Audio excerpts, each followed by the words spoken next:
Fala pessoal, mais um Tô Bem na Cozinha começando, aqui é o Luiz e hoje eu vou te ensinar a fazer o famoso bolo formigueiro, um clássico dos bolos caseiros, nada mais é do que um bolo branco com granulados de chocolate. Essa receita aqui é uma receita de família, daquelas escritas nos livros de receita, e a gente tem um truque aqui para o bolo ficar mais gostoso ainda, você vai ver durante a receita. Vamos lá então. Numa batedeira eu adiciono as 4 claras e eu vou simplesmente aqui fazer as claras em neve que eu vou incorporar depois no final da receita. Lembrando que a lista de ingredientes e quantidades estão abaixo aqui do vídeo na descrição. Você bate aí em velocidade alta por uns 2 ou 3 minutos, a clara em neve vai estar pronta e você vai reservar em outra tigela. Volto para a batedeira e eu adiciono o açúcar e também a manteiga. Aqui eu estou usando sem sal em temperatura ambiente e pode ser margarina também aqui nessa receita. E eu vou bater aí até formar mais ou menos uma farinha molhada. Eu adiciono então as gemas dos ovos que eu tinha separado, então são 4 gemas no total e pode colocar aos poucos. Aqui eu começo colocando 2 e mais tarde, daqui a pouco, eu coloco as outras 2 e eu vou batendo e a mistura vai ficando mais amarelada. Minhas gemas aqui dos ovos que eu compro na minha região são bem amarelas, é uma cor bem forte, então a minha mistura aqui vai ficar mais amarelada, não interfere em nada, então vai depender aí dos tipos de ovos que você está utilizando.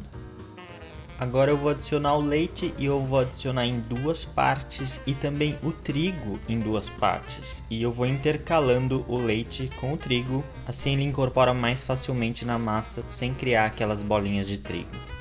E só lembrando, aqui no canal nós temos mais de 200 receitas ensinadas dessa forma aqui. Se você não se inscreveu, não se esquece de se inscrever e ativa o sininho também, assim você vai ser notificado de novas receitas no futuro. Depois de adicionar todo o leite e trigo, é essa consistência que eu quero aqui, uma massa relativamente líquida, não muito pesada. E agora eu adiciono o coco ralado seco sem açúcar. É o coco ralado que eu falei no começo da receita, que ia dar um sabor especial. Se você não quiser colocar, não precisa, mas se você não colocar coco, eu colocaria no lugar algum outro ingrediente para dar um aroma diferente, como baunilha, por exemplo, mas fica a seu critério aí. Eu acrescento agora o fermento em pó e eu vou mexer mais um pouco até incorporar muito bem.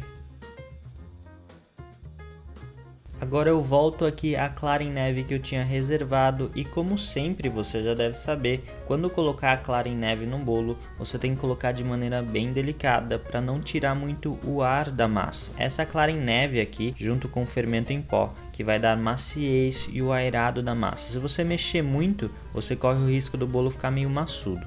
Agora eu adiciono o principal ingrediente que faltava, o granulado de chocolate, e eu vou incorporar nessa massa. E vou te lembrar também que a gente está no Instagram. Se você fizer alguma receita nossa, publica lá no Insta e marca a gente com @tobemnacozinha.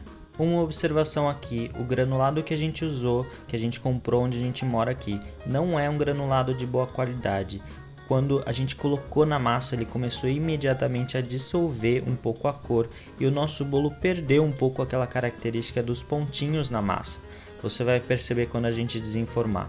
Aí no Brasil, o seu granulado vai ser de muito melhor qualidade e a massa vai ter claramente aqueles pontinhos característicos do bolo formigueiro. Volto para a receita. Numa forma untada com manteiga e farinha de trigo, eu vou despejar a massa e eu vou levar ao forno pré-aquecido a 180 graus entre 40 e 50 minutos ou até seu bolo crescer e ficar dourado.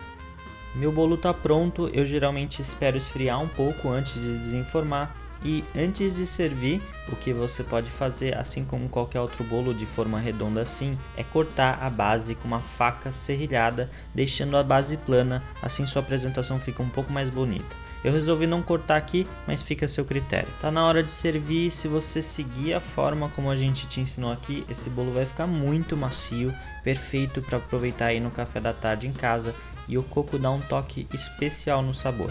Eu espero que você tenha gostado da receita de hoje. Se você gostou, favorita, curta o vídeo e até o próximo episódio.